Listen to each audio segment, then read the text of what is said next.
Pozdravljeni v oddaji Pogled nazaj. Zaradi Beneške republike je Koper oziroma Kapodistrija nekoč veljala za prestolnico Istre, ki so ji rekli tudi istrske Atene. Koper je tudi mesto palač, saj jih je v primerjavi z drugimi mesti tukaj res zelo veliko. O zgodovini mesta, glavnih palačah ter plemiških družinah, ki so vplivale na arhitekturo, kulturo in podobo Kopra, bosta spregovorila strokovnjaka tega področja, magister Peter Štoka, vodja oddelka za domoznanstvo in knjižno dediščino, ter diplomirani filozof Tadej Sušelj. Tako, danes v studiu gostim magistra Petra Štoko, vodja oddelka za domoznanstvo in knjižno dediščino, ter Tadeja Sušlja, diplomiranega filozofa, ki je tudi vodil v adventne sprehode po koprskih palačah, zato mislim, da bo ta tema danes prava za naš pogovor o tej zgodovinski oddaji. Za začetek lahko povemo, da je Koper oziroma Kapodistrija je zaradi Beneške republike nekoč veljala za istrsko prestolnico, tudi istrske Atene smo včasih rekli. Kakšen vpliv so imeli Benečani na sam urbanizem Kopra? Vemo tudi, da je Koper beneška dvojčica Zadra v Dalmaciji. Torej, s kakšnimi besedami bi začeli? Ja, hvala za povabilo. Smo zelo počaščeni in veseli, da smo tukaj, da lahko delimo to knjižno dediščino. Mi, ker bomo govorili, bomo vse skozi knjige in palače, tako da se res obeta lepo srečanje. Naj začnem z Benetkami. Benetke, kot veste, nas nekako prisilijo v neko zavezništvo in seveda nam usilijo statut in nas civilizirajo, ampak hkrati tudi vklopijo ta širši kontekst Beneške republike, ki ni imela posesti samo na tej fermi, ampak tudi Damar, se pravi na, bom rekel, pomorske dežele, in prva od teh pomorskih dežel je Istra. In prestolnica Istre, Kapodistrije, postane Koper. Tako da in od takrat se začenja potem ta razcvet po beneškem vzoru, se pravi, smo nekje 10krat manjši od Benetk, po številu samostanov, palač, prebivalcev, ampak dovolj močni, da smo dali številne ugledne humaniste z tega obdobja od 13. stoletja do 17. Zagotovo tudi takšne, ki so v samem svetovnem merilu. Od Blaženega Monalda, obeh Peter Pavel Vrigeri starejši, mlajši, Andreja Divo je prevedel Homerja, Teokrita, Aristofana in Santorio, veliki medicinec oziroma zdravilec, kakor ga imenujemo, utemeljitelj sodobne medicine. Povedal bi, da Benetke so zagotovo pustile velik pečat v Kopru.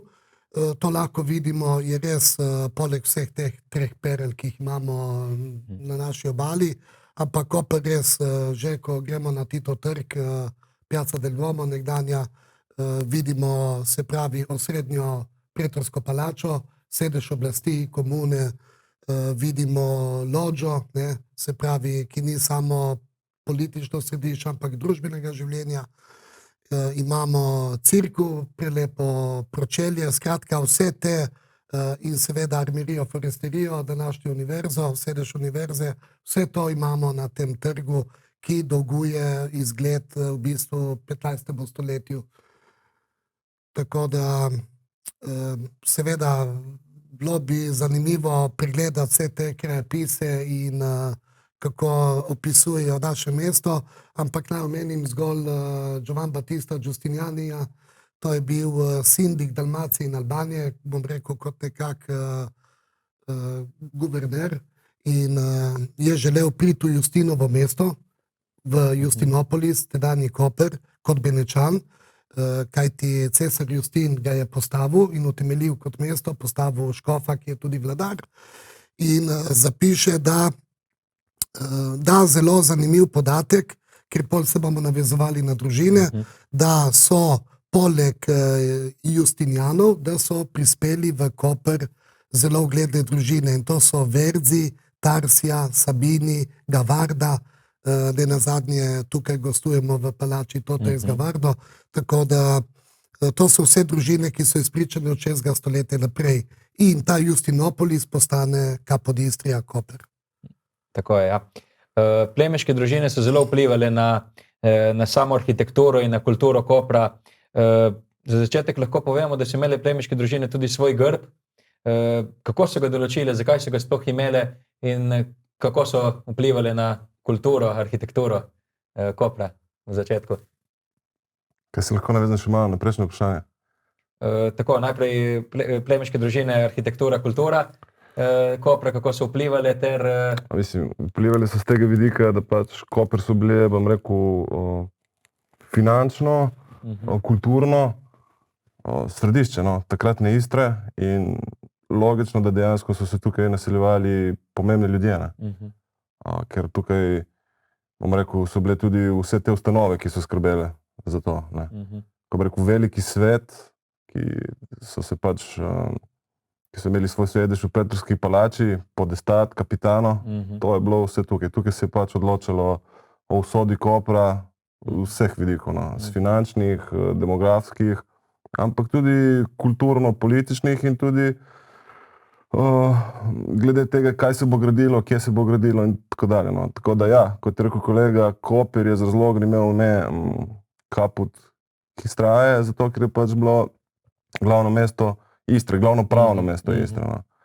In tako bi rekel, tudi vse, kar je šlo mimo Kopra proti Trstu, se je moglo staviti tudi v Kopru, ker Benečani so imeli Jadransko morje za svoj zaliv, tako imenovani Beneški zaliv. In zato so bila tudi obalna mesta pomembna, ker tukaj so vsi, ki so prišli v Jadranski zaliv, so mogli preko Kopra tudi, če skladiti Trst, in tukaj se jih je ocarinilo in kasneje so lahko nadaljevali potno.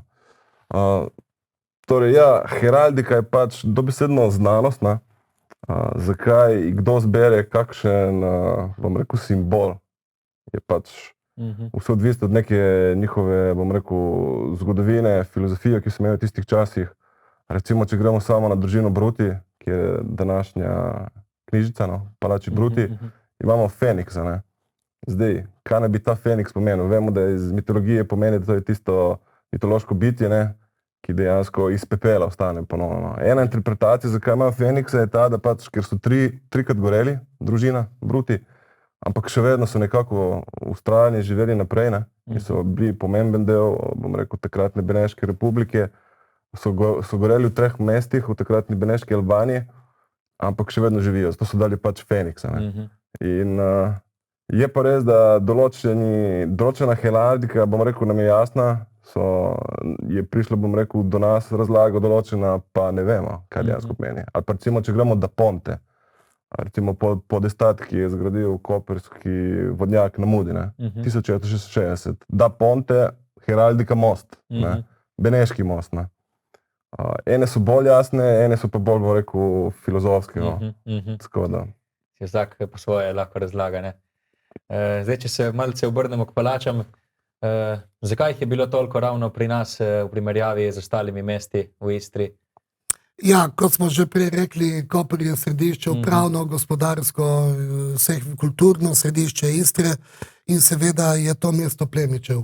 V bistvu, nekdo je v preteklosti zapisal, da v Kopru vsak, ki se rodi, je že plemič, ne. Tako da Koper mesto plemičev in zato seveda tudi plemstvo je bilo drugače rangirano in niso vsi plemiči imeli palače. So bili tudi plemiči, ki so živeli zgolj v hišah, ker so bili bolj trgovci ali pa vojaki. Tako da ta primer, ki ga je omenil Tedej, palača Bruti, to je res izjemen primer, izjemna družina, ki je delovala na Otomanskem dvoru, Papeškem dvoru, skratka, bili so dragomani, bili so trgovci, bili so mirovni posredniki med velikimi cesarstvi.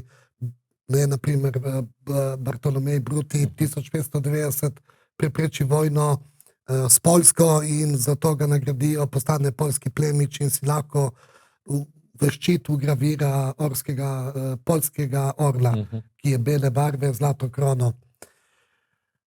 Če se vrnemo še prej na to heraldiko, jaz bi samo omenil, glavnina teh družin prihaja iz bivšega Ilirika, z Dalmacije. Ki Dalmacija ni ta Dalmacija, ki jo mi zaznamo v turističnem pomenu, se pravi nekako od Karlobaga dol, ampak Dalmacija je v bistvu cel bivši Ilirik.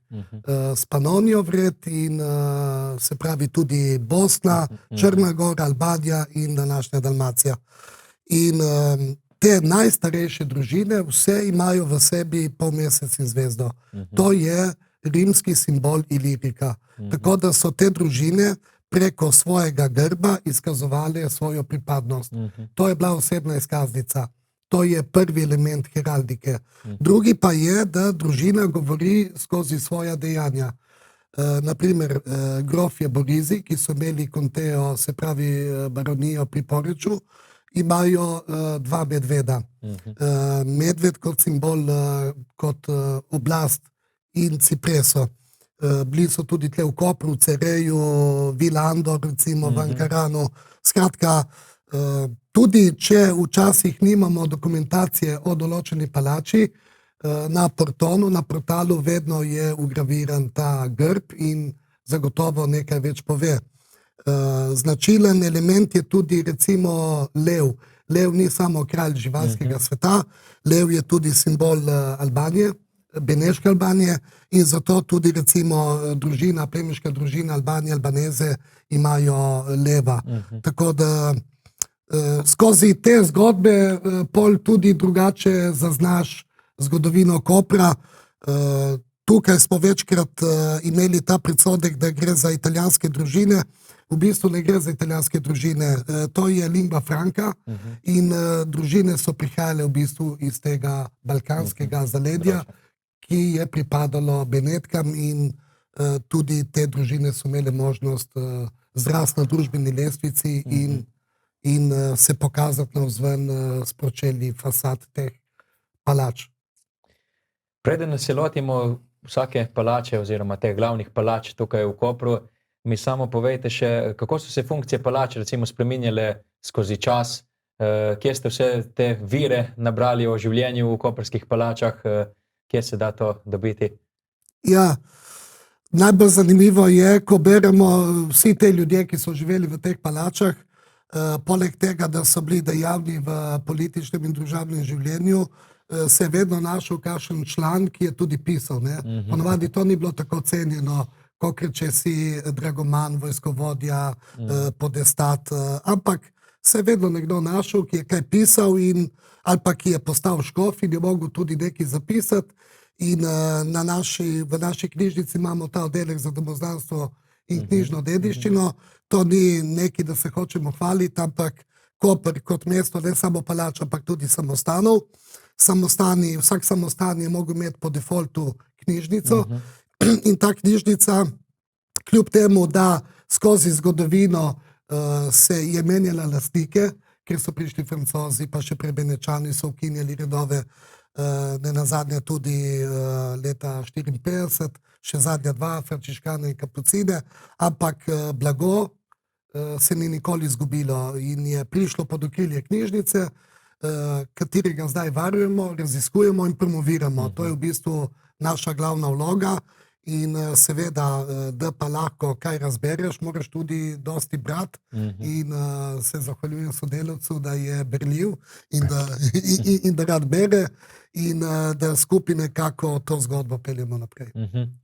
Evo, zdaj bom vprašal eno vprašanje še sodelavca. Vemo, da vodite te adventne sprehode po koprskih palačah, me pa zanima, v kakšnem stanju so zdaj te palače, so dobro ohranjene, potrebujejo obnovo, ne nazadnje, katere so v zasebni lasti, katere so javno dostopne? Dobro, tele palače, ko vodimo ljudi, bom rekel, so relativno dobre stanje. Dobro, razen Srevitskega samostana, ki je dejansko zaprt, pa še vedno v obnovi.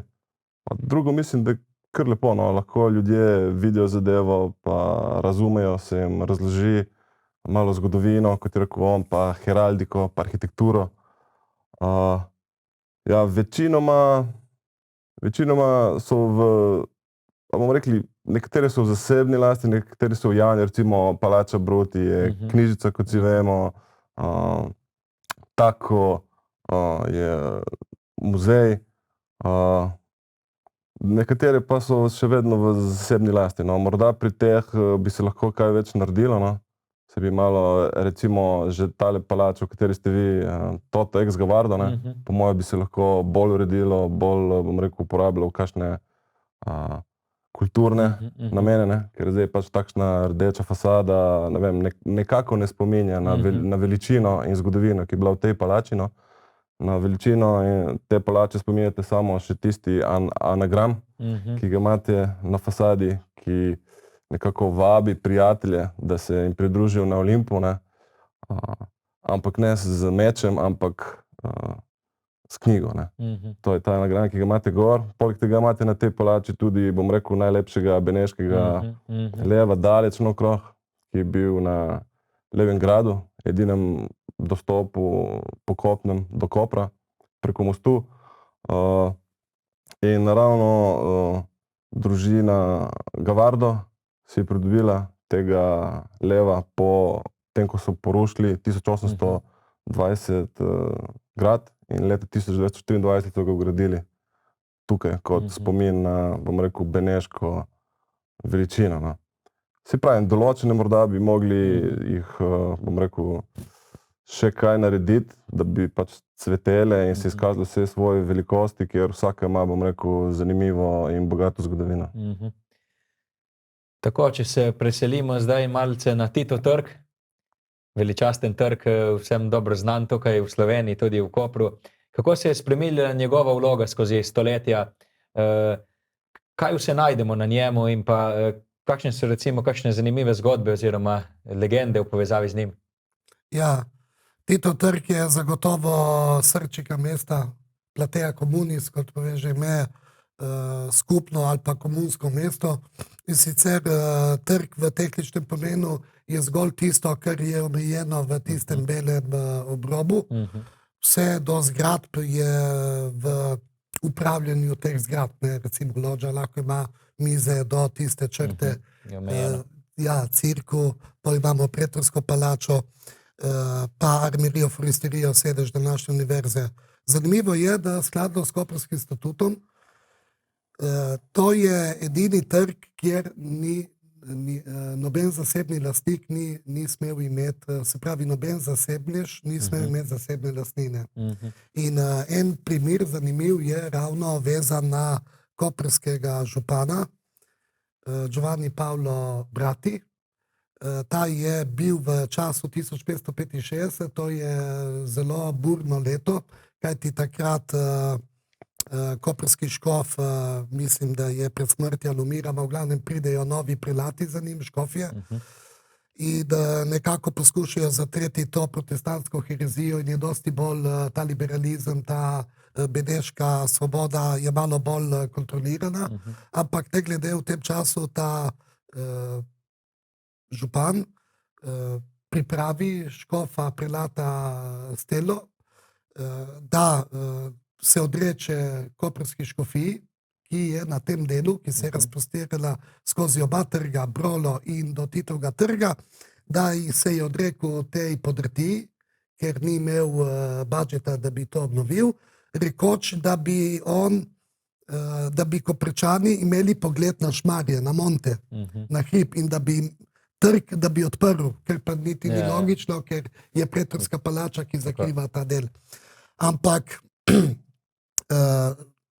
škof je pristal, župan pa je bil tudi tako pretkan, da je velikemu svetu ponudil 2 svoji sobi, kajti hiša Bratti se nahaja na Verdivi ulici, takoj za lođo, kjer je danes mladinski oddelek knjižnice Koper. In ta oddelek je zdaj prikrajšan za 2 sobi, ker te 2 sobi sta postali notranji sobi lođe.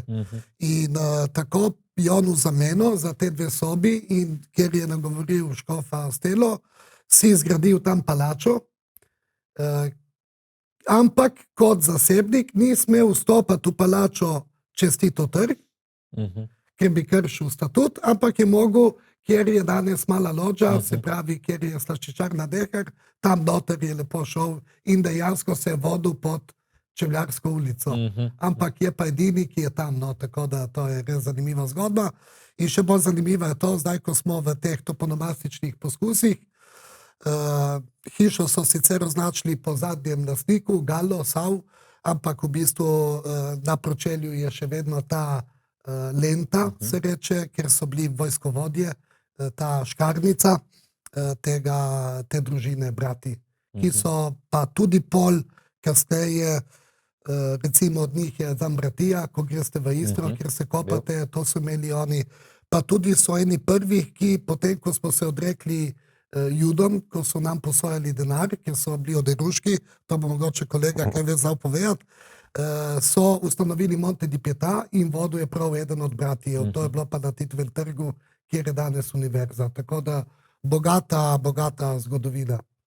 Ja, Pretorska palača je tudi dejansko polna vseh teh simbolov, ki so pa odražali tudi njeno politično moč. Na kakšen način se je izražala. Tudi vemo, da so se beneški oblastniki preprečevali korupcijo. Kako je bila ta Pretorska palača v bistvu povezana z vsem tem? Dejansko Pretorska palača, kot smo že povedali, je bil sedež podestata, velikega sveta, torej predstavnikov aristokracije koprske in kapitana, tisti, ki je skrbel za vojaške zadeve. Tam je bil center moči dejansko. Po letu 1348, ko so se Koprčani prvič uprli beneški nadvladi, pač upor jim ni uspel, ampak istočasno so jim tudi, bom rekel, odvzeli prejšnji statut in leta 1423 so jim dali drugi statut, bolj, ko bi rekel, nekako bolj omejen. In od takrat dalje so jim podestata in kapitana določili neposredno iz Benetkne. Predtem ni bilo tako. Na začetku sta bile dve stavbi, na levi strani je bil kapitano, na desni je bil podesta. Kasneje po točki nič Kopra, ki je leto 1380, ko so Genovežani, torej ko je Genova napadla Koper in ga dobesedno porušila, od takrat dalje, bom rekel, so se začeli na novo graditi vse tele palače in bom rekel, takrat dalje lahko vlečemo nekako to današnjo podobo, ki jo imamo. Na pročelju imamo kup epigramov, eni so starejši, bom rekel 15-14 let, drugi novejši, ampak samo izpostavil bom recimo nad vhodom po stopnišču, ki so ga dodali v 15. stoletju, je Niccolò Donà, koprski podestat, ki je postal pol kasneje tudi 90. beneški dož. Zanimivo pa je, da je umrl, po 34 dnevih je že umrl. Ampak Koprčani so ga imeli tako radi, da so mu 2 leta kasneje postavili že kip. Zdaj imamo tam, bom rekel, kopjo, original se nahaja v muzeju, predvsem pa so ga imeli radi, ker je v Kopru, bom rekel, organiziral prizivno sodišče za celotno Istro. Torej, če nisi bil zadovoljen z odličnimi drugih, si se lahko še vedno pritožil Koper. In kot je rekel on, tudi je sodeloval pri ustanovitvi Monte di Pietà, oziroma nekako se je hotel, pač takrat so Judje posojali v Kopru, so imeli svoje banke in obrestne mere, vsaj kot sem zasledil, so bile med 12,5-15% in pač je bila, bom rekel tako, niso bili ravno priljubljeni, no. In zato so raje se posvetili temu Monte di Pietà. To je bila posojilnica denarja z nižjimi obrestnimi merami in bolj prijaznimi za Koprčane, no. Na kakšen način pa danes Pretorska palača prispeva k kulturni dediščini? Danes je še vedno se uporablja, tako bom rekel, kot turistično, tudi Mestni svet je danes. Tako da ja, mislim, svojo zgodovino še vedno uveljavlja, še vedno je. Je pa res, da je razpadala. Do leta 1991 je dobesedno razpadala, šele takrat so jo nekako obnovili na novo. In ker že avstrijska oblast je dejansko preselila vse, bom rekel, urade v armerijo in forsterijo, sama palača Pretorska pa je propadala. In šele z novo državo smo se lotili, bom rekel, te rekonstrukcije in, bom rekel, ponovne zgodovinske analize pomembnosti te stavbe. Tako da dejansko, ja, še danes je tisto, kar je bila nekoč. Že res, da vmes so bile od revolucij do vojn, tako da je izgubljala svoj pomen, ampak ja, še vedno zelo pomembna in najverjetneje najlepši del trga pač v njeni beneško-gotski arhitekturi. No. Vsekakor. Kako pa je bilo z ložo? Vemo, da je bila zelo pomembna tudi za trgovce, za mestne oblasti.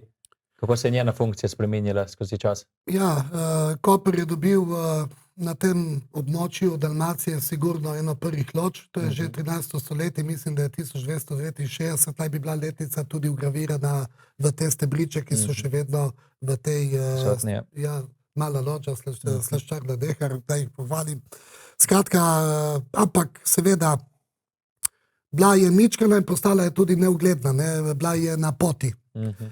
Definicija lođe je, da je to odmaknjen prostor javen sicer in z arkadami in odprt, tako da so Koprčani se odločili za novo lođo, so jo tudi zgradili, zadnji podestat, ki se tudi podpiše, je Minuto 1464 in pol seveda je doživela nadgradnje, Salomon doda še drugo nadstropje, pa in drugi Salomon spet, se pravi, te židovske družine so dosti prispevali k temu, da je podoba lođe bila zbiri centralna, sicer ne v političnem smislu, tako kot je veliki svet, to je bila kot en parlament, ena izvršna, ampak tam so se zbirali bogati plemiči, trgovci, sodniki, sklepali pogodbe, zato je zraven tudi potem notariat bil in so celo potem overjali pogodbe in ta lođa, danes, ker je lođa, ta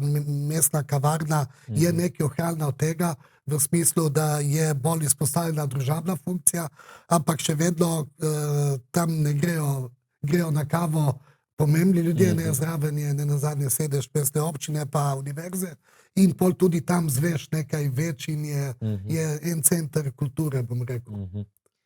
Evo, malce kasneje so bile tudi v 16. stoletju drugačne te urbanistične odločitve, potem še kakšno stoletje kasneje je prišel tudi arhitekt Marasi.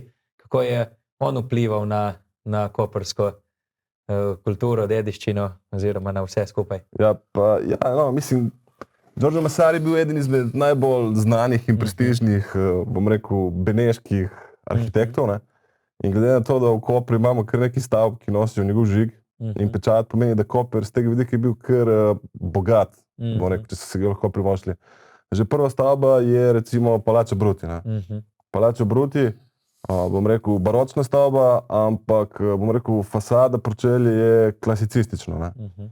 Kaj to pomeni? Pač spominja na antično Grčijo in Rim in bom rekel, gor je tudi recimo so pač te klasične elementi, recimo kot glava recimo Antonija II. Brutija, ki je bil, bom rekel, začetnik te koperske dinastije, oziroma pravzaprav njegov sin je bil začetnik, ampak on je bil tisti, ki je dejansko prinesel prestiž družini. In pol pa gremo tudi na samo stolnico. Tudi ko so stolnico, bom rekel, povečali, ko so jo dejansko razširili, tudi je tukaj prišel v postel Massari. Tako da, ampak kot smo rečeno, bil je predvsem znan za svoje pač baročni pristop k strukturam in še kaj?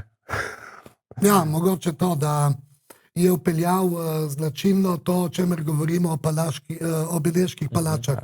Se pravi, beneška palača je vedno zasnovana in tudi z lahkoto ločimo od kaze, od hiše, ker mora imeti poleg 4 soban na nadstropje, mora imeti ta salon.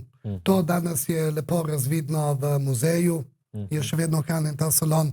Nažalost v palači Bruti zaradi druge vloge, ko postane dijaški dom za istrska dekleta, so dodali notranje stopnišče in so žrtvovali pol salona, ampak v vseh teh palačah, tudi če gremo v Gravizi Barbabjanka, kjer je glasbena šola, imamo to avlo, to salon. Skratka, tam so se zbirali plemstvo, trgovci, skratka, so gostili te partije, medtem ko pa v hiši to ni bilo možno, ker hiša v spodnjem nadstropju so bile živali, so bili hlevi, so bili magazini, skladišča in pol ta piano nobile, ki vedno podarjamo, to je ena od srednjih elementov teh palač, tam so živeli plemstvo. Pol njihovi služabniki pa so živeli na podstrešju. Tako da oni so imeli najmanj vlage, konstantno temperaturo čez leto, ponavadi obrnjeno na jug, tako da tudi, če niso jim ogrevali, ne vemo, da se ni ogrevalo vsega, so imeli to dnevno svetlobo zelo primirno. Tudi kuhinja je bila tam nekje, tako da jedilnica.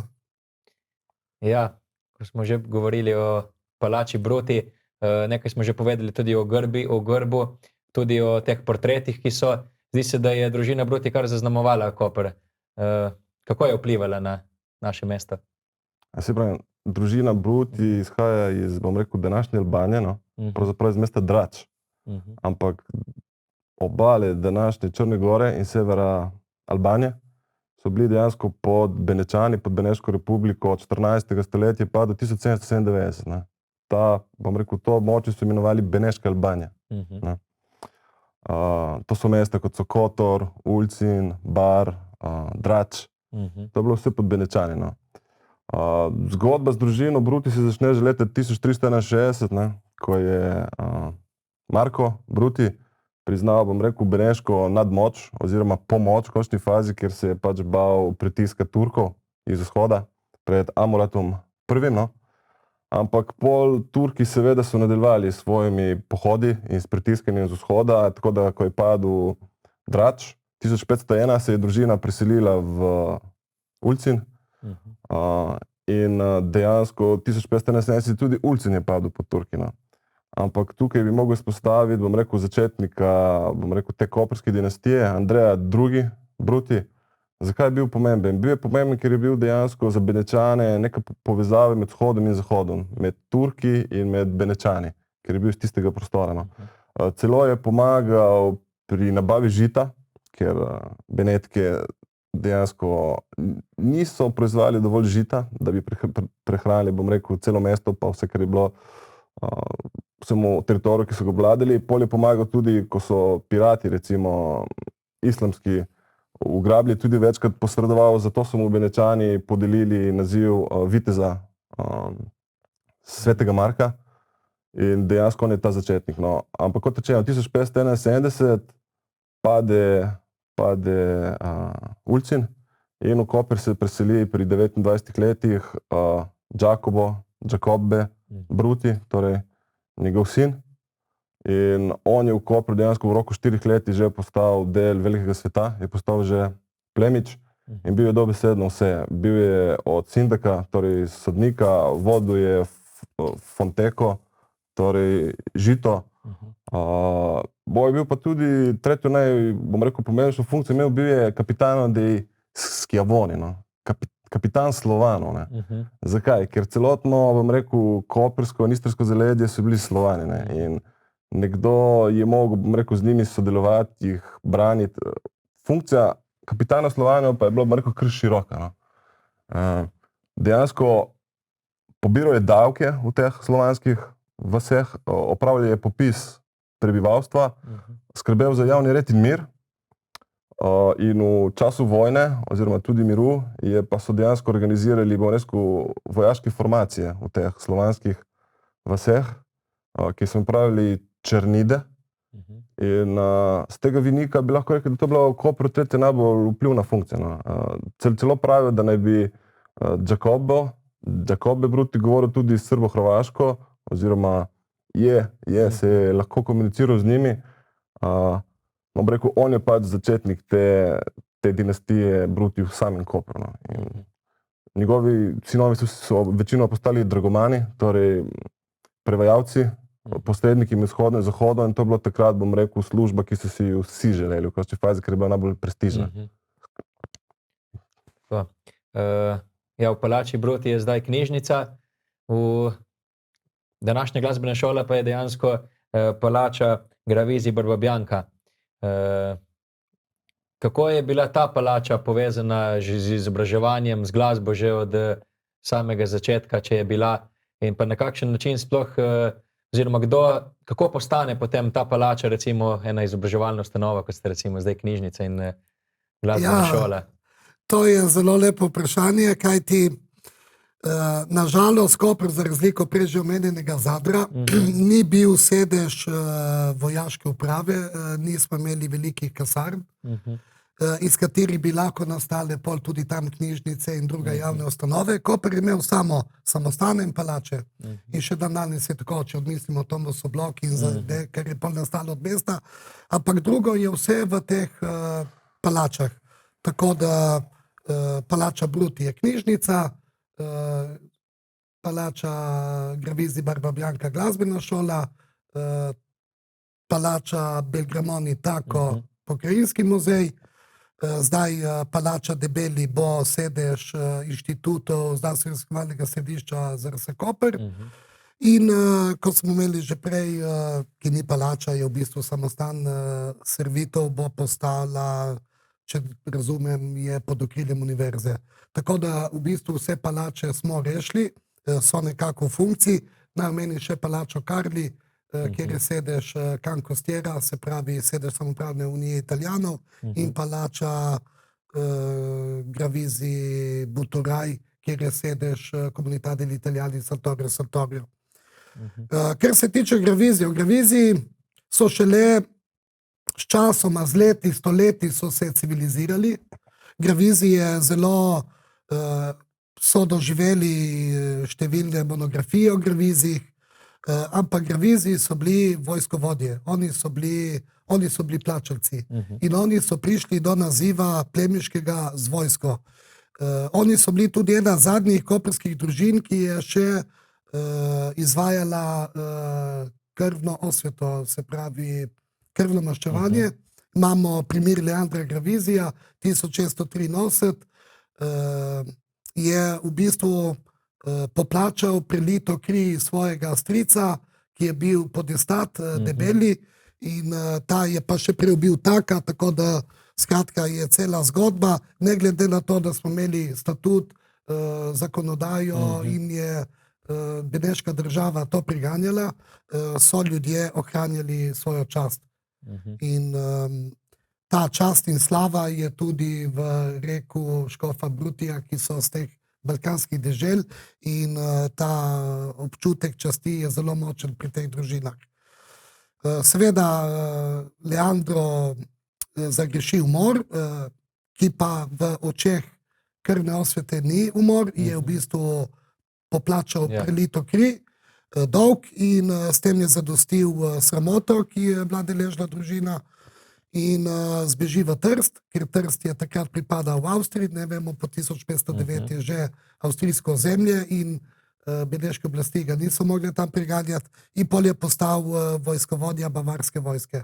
Tako da imamo pa številne Gravizije, ki so, zdaj jih ne vem na pamet, ampak so sodelovali v raznih kampanjah kot kondotjeri, ampak naj omenim te najbolj civilizirane, te, ki jih imamo tudi mi.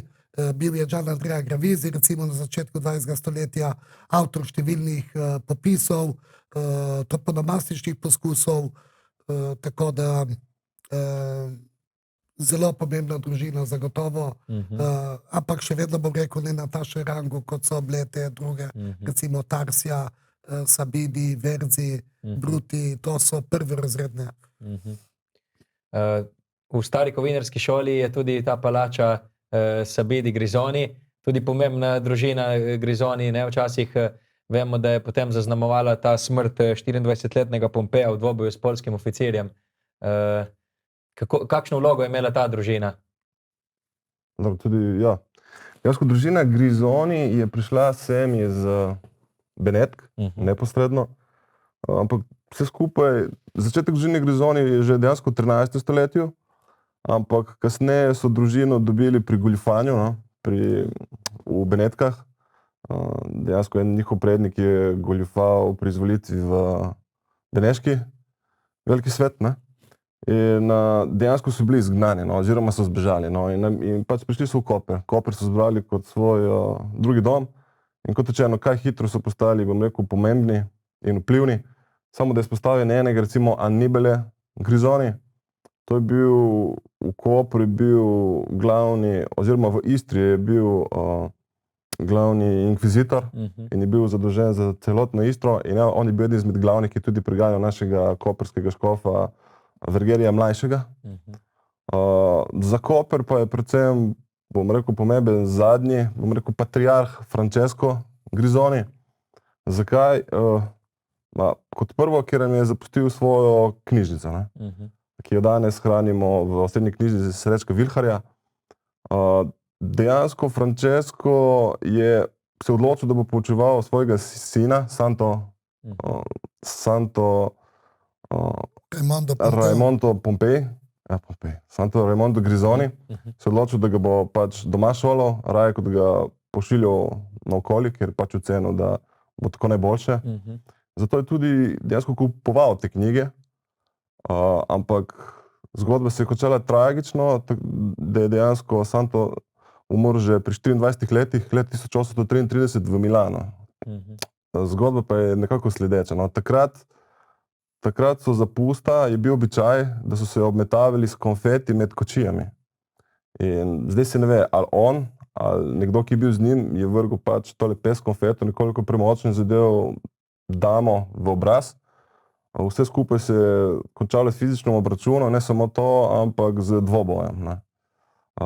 Kot rečeno, ena verzija pravi, da se je javil namesto drugega, Radeckega, no, torej sina generala Radeckega, ampak žal je umrl.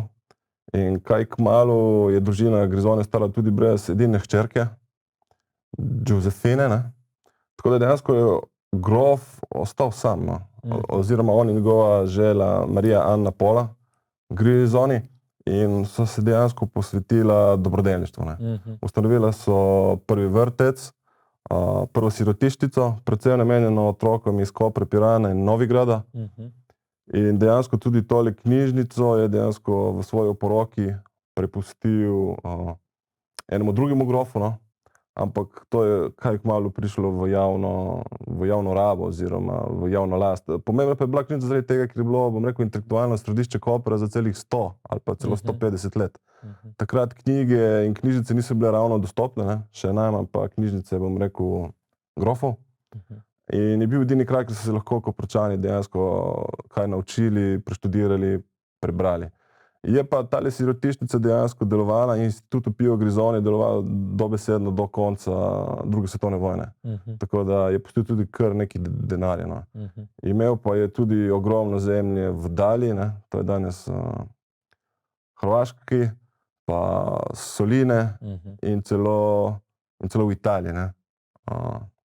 Tako da že z tega vidika je družina Grisoni, bom rekel, kar pomembna za Koper. Je pa pomembna zgodovinska osebnost za Koper tudi Gian Rinaldo Carli, ki ima svojo palačo na Zupančičevi. Kako je on zaznamoval in vplival na Koper? Ja, Gian Rinaldo Carli je koperski Valvazor, polihistor, če lahko naredim to vzporedbo, ker ga vsi poznamo, Valvazorja. Mogoče ta je celo več naredil. Mi hranimo eno celo omaro koperskih avtorjev in samo njegova dela zasedajo eno polico od 5, tako da je res bil zelo plodovit. Najpomembnejše delo in eno najzgodnejših je ta Delle Antichità di Capodistria, 1700 in neki, išla pred leti v ponatisu oziroma v faksimilu. Pol je napisal, ukvarjal se dosti zgodovino Kopra od Rima naprej, ampak je tudi že imel teorije od Grkov, Pelazgov in tako naprej, se pravi o argonautih. To je ena taka mit, ki je živel tle v Kopru in naj bi argonauti oziroma tisti, ki so bežali pred njimi, enkrat eni, enkrat drugi ustanovili to Pularijo, Koper. Se pravi, to je zapisal v Antichità Italiche. Pisal je o moneti, bil je eden prvih, ki je razumel pomen inflacije, denarja in delal je v Milanu za avstrijske oblasti in zaznamoval Istro s tem, da v bistvu umre v času zatona Beneške republike, tako da z njim in po njem nismo imeli še takšnega človeka. Bil je zelo modern, pisal je lettere amerikane, torej Amerika, ne kot je danes, je že znana, se že uveljavlja kot pojem in tako zelo aktualen, Kar se tiče same palače, zelo lepa. Malo bom rekel, za razliko od teh klasičnih beneških palač, kjer lahko vidiš pročelje, je tam malo zakrito, ker moraš skozi stopnišče, Zupančičevo gre rahlo navzdol, pol se stopi v ta atri, v ta dvorišče in pol šele vidiš to palačo z vodnjakom. Vsekakor tudi malo tragična zgodba, kajti vemo, da so se Karli pravdali z mestno občino Koper in ta knjižnica je šla v Poreč, tako da to je nam bolna točka, ker mi smo ponosni na ne samo samostanske, ampak tudi plemiške knjižnice. Zagotovo ni bila tako bogata kot Grizonjeva, ampak vselih bi imeli še eno plemiško zraven in tako smo malo ampak kot je že kolega rekel, po padcu Beneške republike, Koper ni več upravno središče Istre in dieta se preseli enkrat v Trst, enkrat v Poreč in skratka v teh zgodbah je bil lahko postati plen. Leta 1571 je bila bitka pri Lepantu, to je bila pomorska bitka. Kaj nam lahko poveste o tej bitki? S to bitko je bila povezana tudi palača Belgramoni Tako. Na kakšen način, kdo se je bojeval? Ja, dejansko Domenico del Tacco, možakar, ki je dejansko živel v tej stavbi, se je s koprsko galejo Leone Colomazza, torej lev z kijem, se je pač udeležil Benetke pri Lepantu. Vse skupaj se je začelo, pač Pi Peti je organiziral tako imenovano Sveto ligo in je združil Špance, Benečane, Španci, Benečani in Genovežane. In dejansko so poskušali nekako ustaviti prodor Otomanov, ker so slednji postali, moram reči, že kar predrzni, so že kar ogrožili same Benetke v Adranskem morju. In dejansko skupaj so sestavili ogromno floto, 250 galej. Benečani so dali, bom rekel, levi delež, glavni je bil Venier. Celotno floto pa je vodil Don Juan Avstrijski, ki je bil polbrat takratnega španskega kralja Filipa II. In v tem času se je pa začela, oziroma je ravno potekala četrta, bom rekel, beneško-turška vojna. In Turki so napadli Ciper in so že oblegali Famagusto. Ampak Famagusta je padla že 1. avgusta 1571, ko so oni bili, bom rekel, še na poti. Tam pa je, bom rekel, kar znana zgodba, kako je otomanski poveljnik dal živega odreti poveljnika Famaguste, Bragadina. In nekako to še bolj motiviralo floto. Dejansko do bitke je prišlo pri Lepantu, v starih časih se je imenovalo Izole Curculari, 7. oktobra. Na drugi strani je bil, bom rekel, Ali Paša kot poveljnik na svoji, bom rekel, glavni ladji Sultani. Koperska galeja je bila na levi strani, pod Benečani, vodil jih je Barbarigo. Zgodba pa nekako takole, pač boj na, bom rekel, levem krščanskem krivlju je bil med najhujšimi, najbolj krvavimi. Skupaj se je dejansko tam spopadlo 172,000 ljudi, tako da je bil pravi masaker. In v tem boju pade tako Barbarigo, ki je vodil celotno levo krilo, kot pade tudi naš Koprčan, Domenico del Tacco. Pravzaprav bil je hudo ranjen, ampak kasneje umrl na Krfu. Na sredini isto so se spopadli, ampak na neki točki dejansko Španci uspejo nekako premagati sredino in obglavijo Ali Pašo, torej poveljnika. Tam je bil, bom rekel, prelomni trenutek. Na desnem krilu, ker pa je bil Andrea Doria, to je bil, bom rekel, poveljnik, admiral iz Genove, no. Tam pa je bila tudi težava, ker so jih Turki kmalu, bom rekel, obkrožili, no. In dejansko samo enemu delu turške flote je uspelo zbežati, ampak ja, bila je dejansko popolna zmaga tisti dan. Je pa res, kot bi rekel moj kolega, na koncu dneva zanič, ker 2 leta kasneje, torej 1573, so Beneščani že podpisali mirovni sporazum in kot da se je nič zgodilo. Business as usual, no. Kaj je bilo zanimivo? Zanimivo je tudi to, da tudi papež je imel svoje galeje, in sicer 12.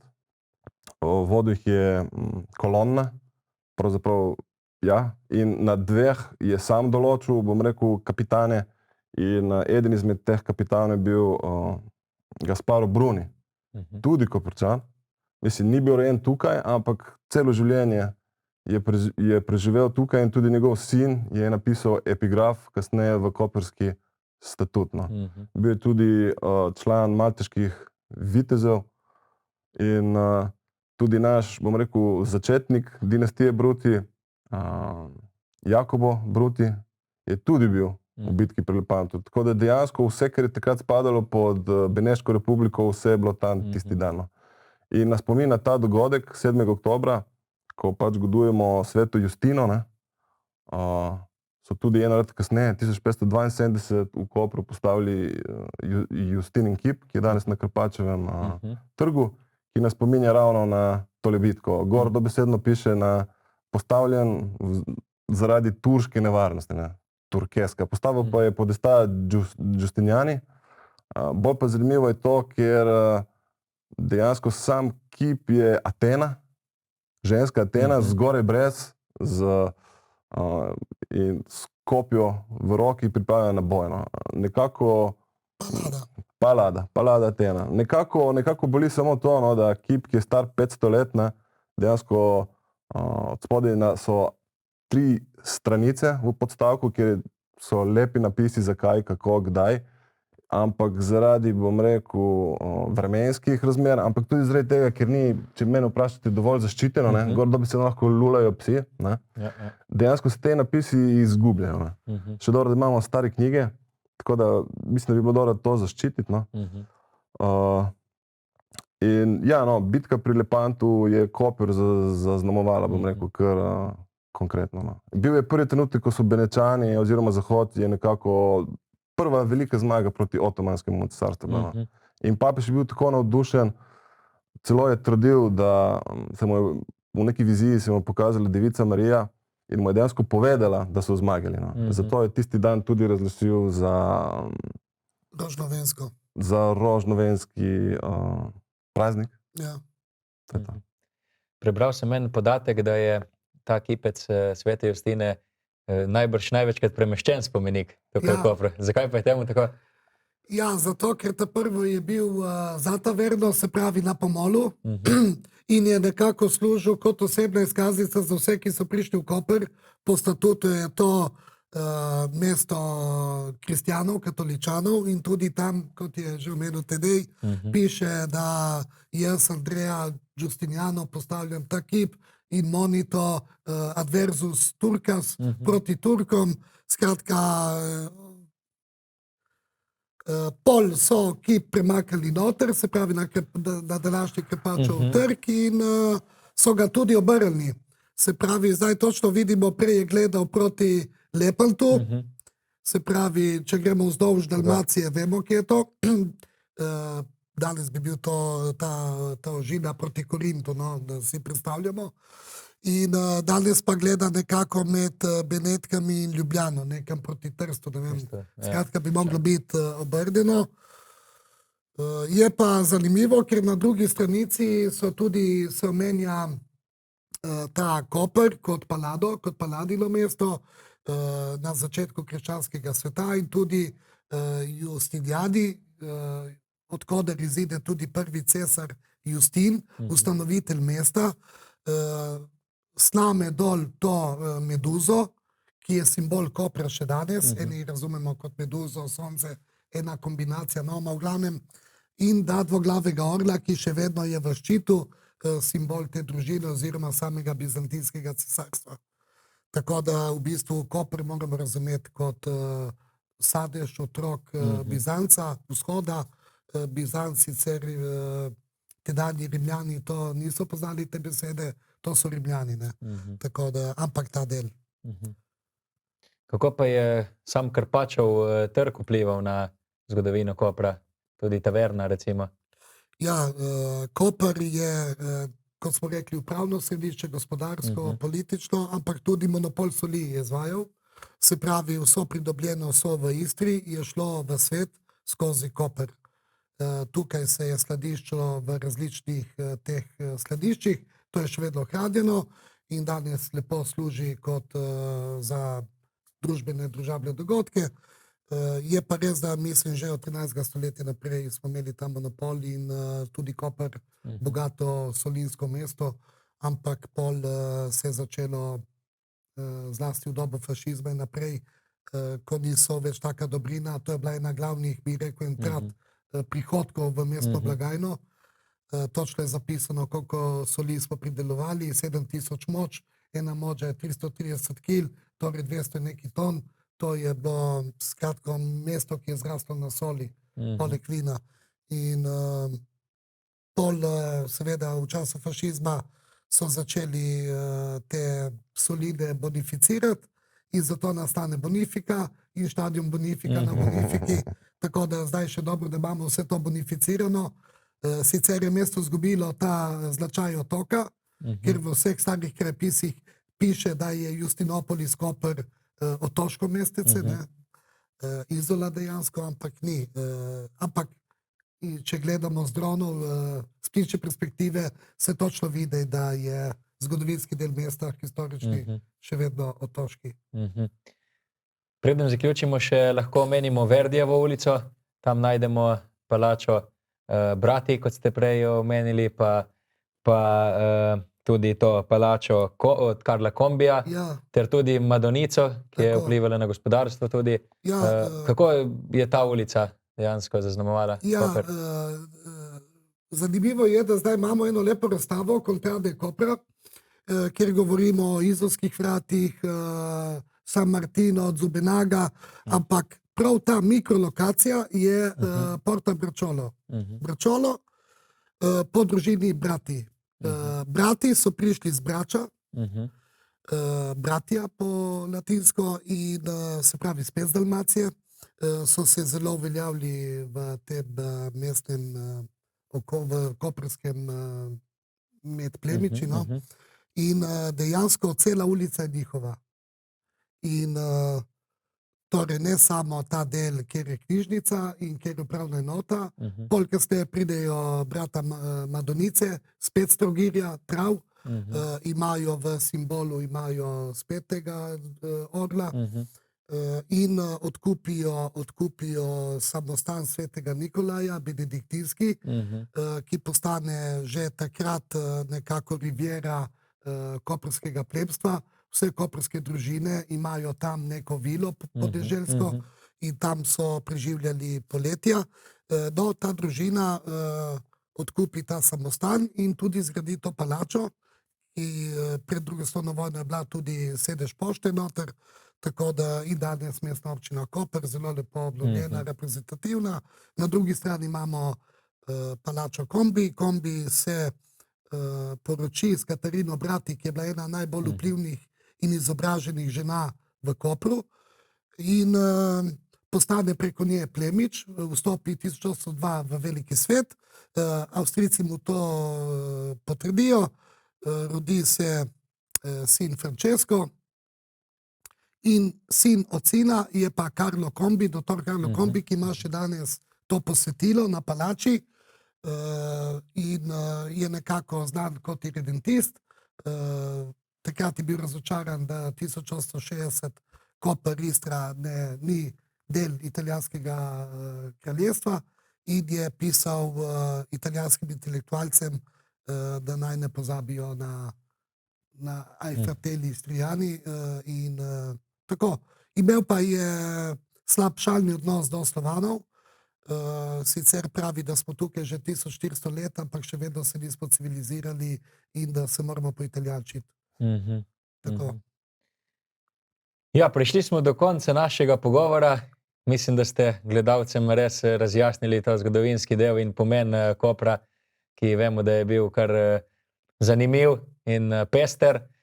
Tukaj ste prinesli s sabo tudi 2 knjižici, ki jo lahko dobite v knjižnici, če sem prav razumel. Gospod Peter Štoka je tudi sam uredil, zbral in prevedel. In Stedej tudi, tako. Ena knjižica je Koprčani, ki so spremenili svet, druga pa o svetem Nazariju, očetu in vladarju Justinopolisa. Gre tudi za 1500. letnico ustanovitve mesta Koper. Ja, v bistvu, s kakšno vnemo ste pisali? Ja, veste, da lani smo imeli ta zelo pozitivno izkušnjo s projektom Koper Kapodistra 1500, ki v bistvu potiho nadaljujemo naprej, ker smo dosegli prepoznavnost večjo in sodelovanje z drugimi sorodnimi ustanovami. In v tem oziru oba sva ljubitelja starih knjig in sva njem posvečena in smo se odločili, da ustanovimo to zbirko Rara Justinopolitana, kjer na enostaven in sodobni jezik, ponavadi so 3 jezične, slovenska, italijanska, angleška, predstavimo ljudem bisere naše knjižnice. Če je knjiga preveč komplicirana, jo strnemo na par strani, tako da lahko vsak prebere nekaj o Nazariju, o velikih Koprčanih, ampak ne pišemo mi samo prevedemo te stare latinske ali pa italijanske zapise, tako da poenostavite. Ja, tako da nekako delamo na tem izročilu, da smo ponosni. Med njim je tudi ta epigram, ki ste rekli, da ga boste prebrali. Tega bi mogel sicer poznati vsak Koprčan, ker je res zelo lep in ponosen. Ga boste vi ali ga povem jaz? Lahko ga tudi vi poveste. Meni je bil zelo zanimiv, ker boste prebrali, ga znam na pamet, približno. Je v Koprskem statutu in se pravi, je ena identiteta vsakega Koprčana.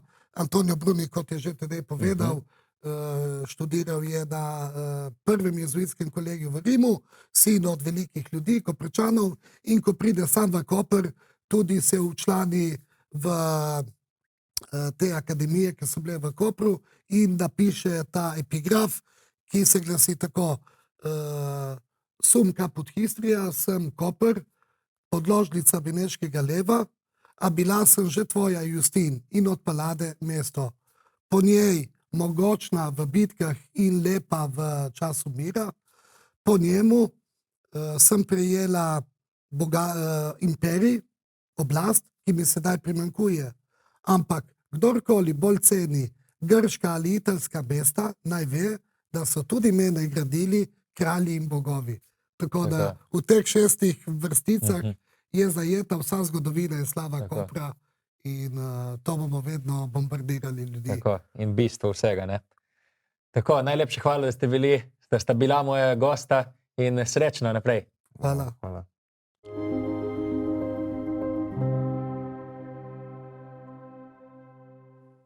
Hvala za družbo in vidimo se zopet v naslednji epizodi oddaje Pogled nazaj.